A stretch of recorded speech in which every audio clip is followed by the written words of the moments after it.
wabarakatuh.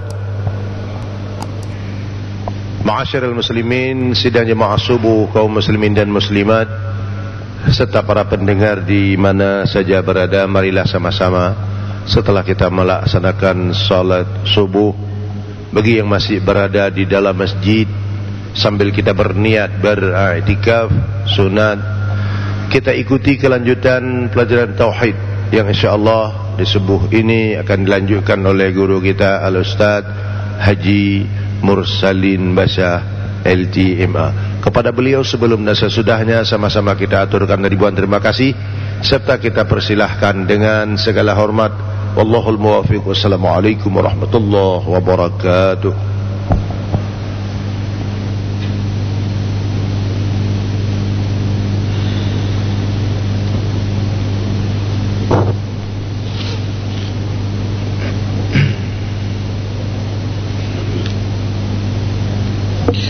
Bismillahirrahmanirrahim. Assalamualaikum warahmatullahi wabarakatuh. Alhamdulillahil wahidil ahad, al-fardis samad, alladhi lam yalid wa lam yulad wa lam yakul lahu kufuwan ahad, walladhi laysa kamithlihi shay'un wa huwas sami'ul basir. Allahumma salli wa sallim wa barik ala sayyidina wa maulana Muhammad alladhi da'a an-nas wa arsyadahum ila tauhid rabbil ibad. Allahumma wa ala alihi wa sahbihi ajma'in, amma ba'd. Puji beserta syukur senantiasa selalu kita persembahkan kepada Allah Subhanahu wa ta'ala, Tuhan yang esa pada zatnya, yang esa pada setiap sifat-sifatnya, yang esa pada setiap af'alnya. Tidak ada satupun makhluk yang serupa dengannya dalam bentuk apapun. Selawat beriringkan salam juga kita sampaikan kepada baginda Rasulullah sallallahu alaihi wasallam, kepada seluruh keluarga dan sahabat-sahabatnya sekalian. Hadirin jamaah sekalian beserta para pendengar yang dimuliakan Allah dimanapun berada, kembali kita dalam ulasan-ulasan singkat tentang ilmu tauhid, masih lanjutan nilai-nilai ketauhidan yang terkandung dalam pelaksanaan ibadah solat. Kita sudah masuk dalam rukun ruku'. Pertemuan sebelumnya kita sudah membahas nilai ketauhidan dalam rukun ruku', dan pada subuh ini masih dalam masalah ruku', yaitu tentang bacaan yang disunatkan untuk kita baca ketika ruku', ketika melakukan ruku' dalam salat, yaitu bacaan subhana rabbiyal azimi wa bihamdih. Subhana rabbiyal azimi wa bihamdih. Maha suci Tuhanku al-azim, yang maha agung, wa bihamdih, dan puji-pujian kepadanya. Ada 3 kata kunci di sini. Yang pertama subhana rabbi, maha suci Tuhanku. Yang kedua al-azimi, Tuhan yang maha agung. Yang ketiga wa bihamdih, puji-pujian atau segala puji kepadanya. Dan yang pertama subhana rabbi, subhana maha suci, rabbi Tuhanku. Subhana rabbi, maha suci Tuhanku. Kata-kata subhana dari dasar sabbaha yusabbihu tasbih. Sabbaha yusabbihu tasbih, mensucikan, mensucikan sesuatu daripada kekurangan-kekurangan. Nah, ketika kata-kata tasbih dipakai untuk Allah, subhana rabbi, maha suci Tuhanku, artinya mensucikan Allah daripada segala kekurangan-kekurangan. Tanzihullah minan naqs, mensucikan Allah daripada segala kekurangan-kekurangan, artinya tidak ada kekurangan sedikit pun. Nah, pertanyaannya di sini, seandainya kita mensucikan seseorang daripada kekurangan, ya, seandainya kita mensucikan seseorang daripada kekurangan, ini contoh, karena mensucikan itu tidak boleh kepada makhluk kecuali hanya kepada Allah. Ketika kita mengatakan seseorang tidak ada kekurangan, pertanyaannya, kapan kita mengatakan seseorang itu tidak ada kekurangan? Apakah kita dapat semerta-merta langsung begitu saja mengatakan si fulan tidak ada kekurangan sedikit pun? Tentu jawabannya tidak bisa. Tidak mungkin kita mengatakan kepada seseorang yang tidak kita kenal baik, yang kita tidak tahu kelebihannya, kemudian sekilas kita melihat, kita mengomentari dia tidak ada kekurangan sedikit pun. Itu tidak mungkin. Nah, kapan seharusnya biasanya kita mengatakan seseorang itu nyaris tidak ada kekurangan? Ketika kita telah melihat langsung kelebihan yang dimiliki oleh seseorang itu nyaris sempurna. Ketika kita menyaksikan seseorang yang kelebihan yang ada pada dia itu nyaris sempurna, kemudian baru kita mengatakan dia itu nyaris tidak ada kekurangan. Kenapa? Karena kita sudah menyaksikan langsung kehebatan dia, kelebihan dia, keistimewaan dia nyaris mendekati sempurna, sehingga membuat kita kemudian takjub, kita mengomentari nyaris tidak ada kekurangan ini orang, hampir-hampir sempurna. Nah, demikian juga kapan kita mengatakan subhana rabbi, maha suci Tuhanku? Apa makna ketika kita mengatakan maha suci Allah? Maknanya Allah itu maha sempurna. Saking sempurnanya Allah hingga tidak ada celah, tidak ada sedikit pun kekurangan, karena sangat-sangat sempurna. Maka di sini mengatakan subhana rabbi atau subhanallah, maha suci Allah, itu ketika seorang hamba menyaksikan kesempurnaan Allah. Karena saking terpesona, terpukau dengan kesempurnaan Allah, maha dahsyatnya Allah, kemudian dia mengucapkan subhanallah. Ini Tuhan kalau seperti ini, zatnya, sifatnya, pekerjaannya, ciptaannya, maka ini Tuhan tidak ada kekurangan sedikit pun. Itu makna ucapan subhanallah. Maka di sini kita mendapatkan alasan kenapa zikir alam itu, zikir para malaikat itu tasbih. Yusabbihu lillahi ma fis samawati wa ma fil ard. Semua yang ada di langit dan di bumi bertasbih kepada Allah. Kenapa enggak zikir yang lain, istighfar, Allahu Akbar, Alhamdulillah misalnya?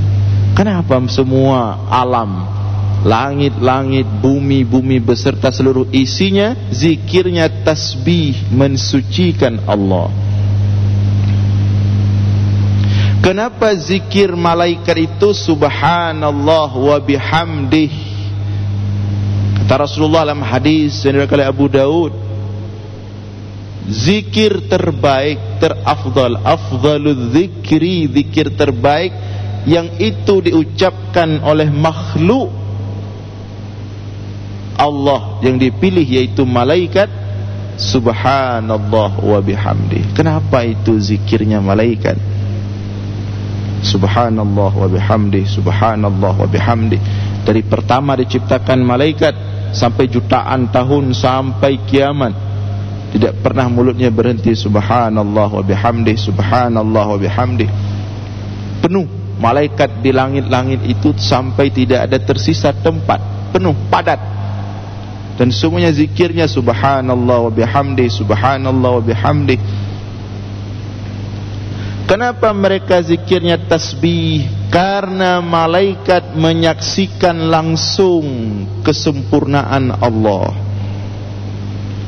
Karena malaikat menyaksikan langsung alam malakut, ciptaan-ciptaan Allah yang maha dahsyat di sana. Malaikat langsung menyaksikan arasy, ciptaan Allah yang paling besar. Malaikat menyaksikan langsung bagaimana dahsyatnya surga. Malaikat menyaksikan langsung bagaimana dahsyatnya neraka. Malaikat menyaksikan langsung bagaimana dahsyatnya ciptaan Allah yang memenuhi langit-langit. Jadi kenapa zikir malaikat itu tasbih subhanallah wa bihamdih? Karena malaikat menyaksikan langsung kesempurnaan Allah. Maka dengan menyaksikan langsung kesempurnaan ciptaan Allah, mereka memastikan kalau begini ciptaannya, begini hebat ciptaannya, maka ini Tuhan subhanallah, tidak ada kekurangan pada dirinya. Itu alasan kenapa zikir para malaikat subhanallah wa bihamdih. Maka demikian juga ketika kita ruku' membaca subhana rabbi al-azimi wa bihamdih, maha suci Tuhanku, maka seharusnya kita berada pada posisi sedang menyaksikan kesempurnaan Allah, sedang menyaksikan keagungan Allah, sehingga nampak dalam rukuk kita keagungan, kebesaran, kesempurnaan Allah. Itulah kemudian membuat kita berucap subhana rabbi. Jadi kenapa kemudian ada orang yang rukuknya panjang, subhana rabbiyal azimi wa bihamdih, subhana rabbiyal azimi wa bihamdih, seperti Rasulullah rukuk seperti patung, enggak bangun-bangun. Subhana rabbiyal azimi wa bihamdih, subhan, enggak bangun-bangun rukuknya, enggak gerak-gerak. Karena rukuknya Rasulullah dan rukuknya para sahabat, rukuknya para salafus saleh, wali-wali Allah, rukuk bukan hanya gerak tubuh, tapi rukuk orang-orang yang sedang menyaksikan kesempurnaan Allah. Sehingga mereka terus berucap, diminta oleh tubuhnya, karena mereka menyaksikan kebesaran Allah, kesempurnaan Allah, mulutnya meminta untuk terus subhana rabbiyal azimi wa bihamdi, subhana rabbiyal azimi wa bihamdi, subhana rabbiyal azimi wa bihamdi, terus diulang-ulang sampai orang yang lihat keheranan, ini Rasulullah rukuknya kok seperti ini. Heran Aisyah istri Rasulullah, Kau gak bangun-bangun balik rukuknya. Bukan dibuat-buat dan bukan dipaksakan. Gak sanggup kita paksakan rukuk. Sebentar rukuk sudah gak nyaman. Tapi rukuk bisa bertahan panjang itu karena sedang menyaksikan kesempurnaan Allah. Maka berbeda dengan kita. Kita rukuk tapi gak menyaksikan apa-apa. Sekali baca, 3 kali baca itu udah paling lama itu. Subhana rabbiyal azimi wa bihamdi, subhana rabbiyal azimi wa bihamdi, subhana rabbiyal. Udah panjang itu, udah lama. Udah gak nyaman badan. Atau imam sunat membaca subhana rabbiyal azimi itu dalam rukuk, satu pendapat 3 kali, satu pendapat 5 kali. Jangankan 5 kali, 3 kali saja imam membaca dengan sempurna subhana rabbiyal azimi wa bihamdi, subhana rabbiyal azimi wa bihamdi, subhana rabbiyal azimi wa bihamdi. Kita udah merasa bosan di belakang sebagai makmum, sudah lama itu. Kenapa kita rukuk tidak menyaksikan apa-apa? Yang diinginkan ketika kita rukuk membaca subhana rabbiyal azimi wa bihamdi.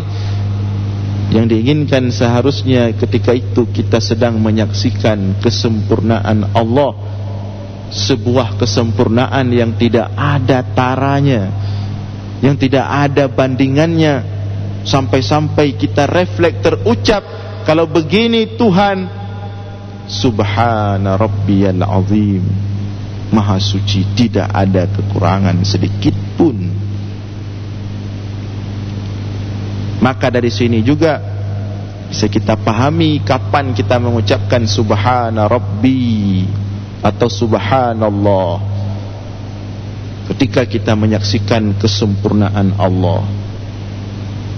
Ketika kita melihat alam gunung indah sekali panoramanya, kita sunat mengucapkan subhanallah. Bukan pandangan gunung terhadap gunung itu, tapi menyaksikan kesempurnaan Allah dalam menciptakan indahnya gunung. Itu namanya wahdatus syuhud. Ketika kita melihat langit yang begitu indah, kita mengucapkan subhanallah.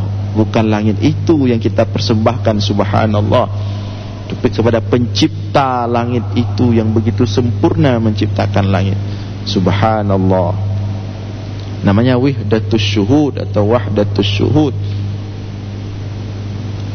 Ketika menyaksikan apapun, mengingatkannya kepada kesempurnaan Allah. Namun bukan wahdatul wujud atau wahdatul wujud. Nah, kenapa kemudian setelah subhana rabbi, kata-kata berikutnya al-azimi? Kenapa enggak subhana rabbir rahimi?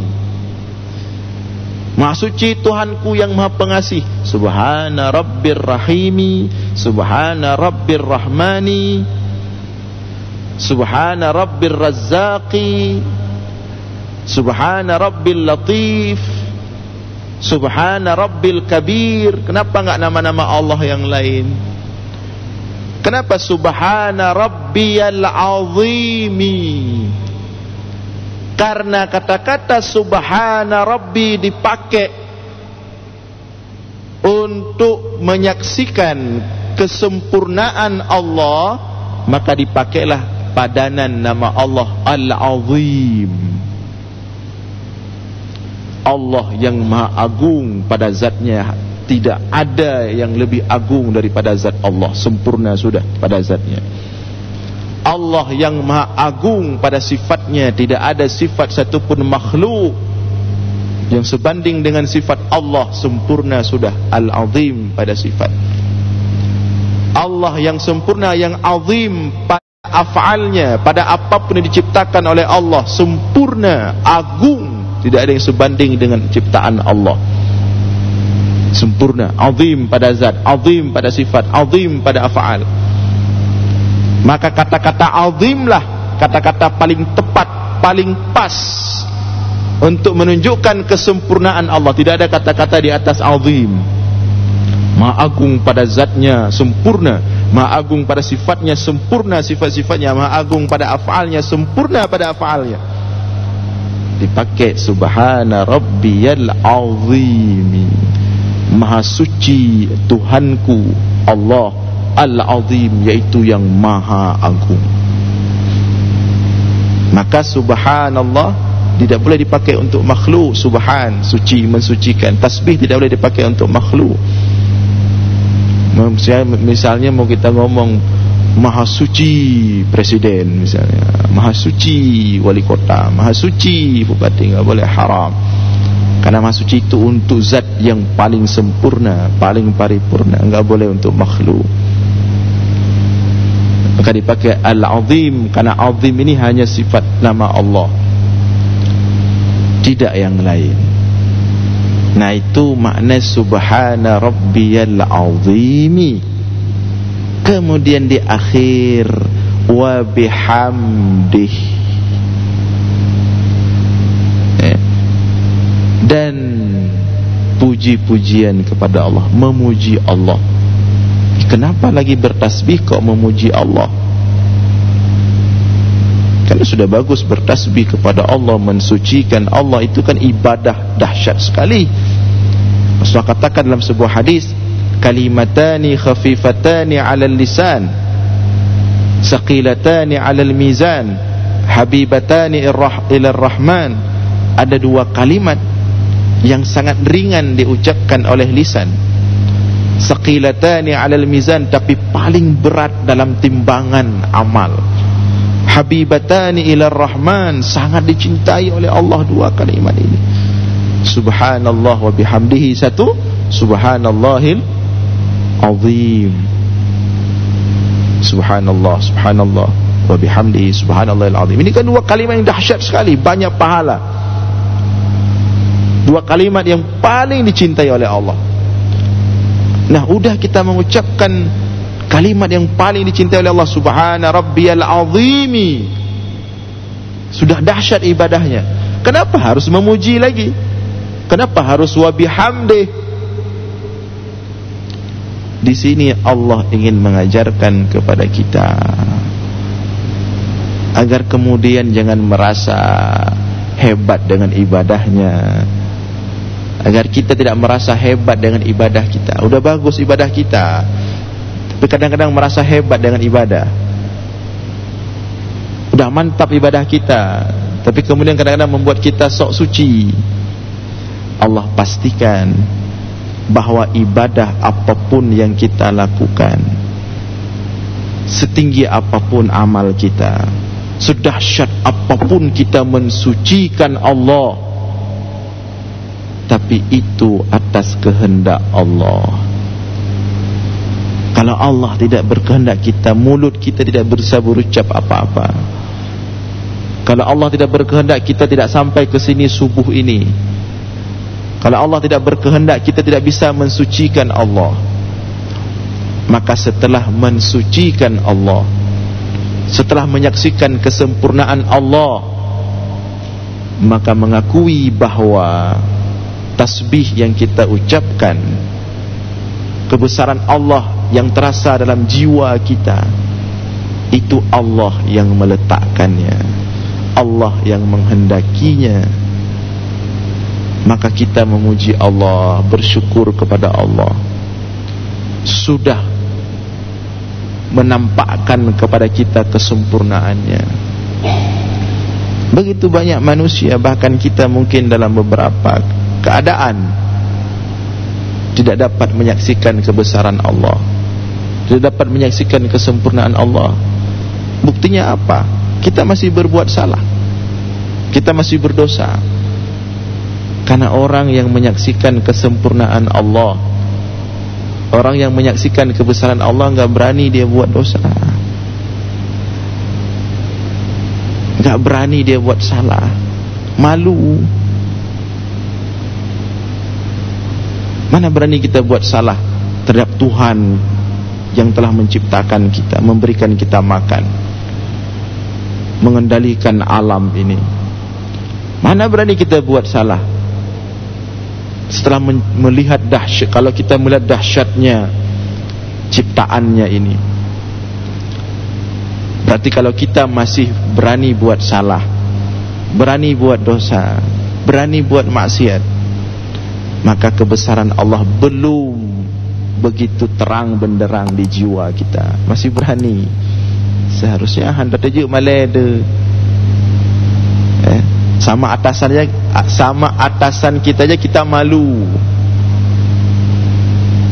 Sama orang yang membantu kita, kita berusaha untuk semaksimal mungkin agar tidak mengecewakan dia.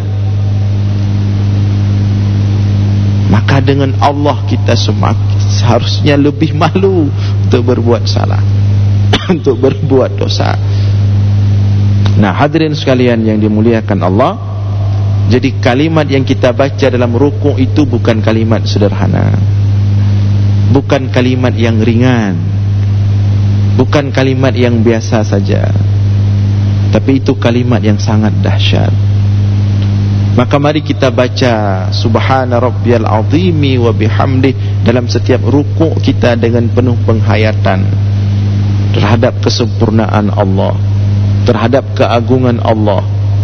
Sampai-sampai kita terus menghayati, sampai-sampai kita enggak mau i'tidal, terus rukuk. Subhana Rabbiyal Azimi wa bihamdi, Subhana Rabbiyal Azimi. Ingin bangun belum lagi menyaksikan kesempurnaan Allah. Subhana Rabbiyal Azimi wa bihamdi, dan niatkan hayati dalam hati ketika wa bihamdi, terima kasih ya Allah. Di tengah-tengah banyaknya umat manusia yang tidak tahu cara rukuk kepadamu, dalam kondisi banyak umat manusia yang tidak tahu cara sujud kepadamu, dalam kondisi banyak orang yang belum salat menyembahmu ya Allah, Engkau telah menghendaki diriku untuk rukuk dan sujud kepadamu ya Allah. Kita berterima kasih kepada Allah. Letak urang hanai sembahyang, letak urang hanai sujud, letak urang hanai rukuk, dan kita bisa saja seperti itu. Tapi Allah menghendaki kita untuk rukuk dan sujud kepadanya. Itu makna wa bihamdih, dan pujian kepada Allah atas karunia yang sangat besar itu. Nah, hadirin sekalian yang dimuliakan oleh Allah, inilah makna kalimat yang kita baca dalam rukuk. Subhana Rabbiyal Azimi wa bihamdih. Mudah-mudahan salat yang kita lakukan setiap hari 5 waktu makin hari makin merubah perilaku, makin menggugah jiwa kita, makin membuat kita semakin dalam mengenal Allah Subhanahu wa taala. Demikian yang dapat kami sampaikan, mohon maaf.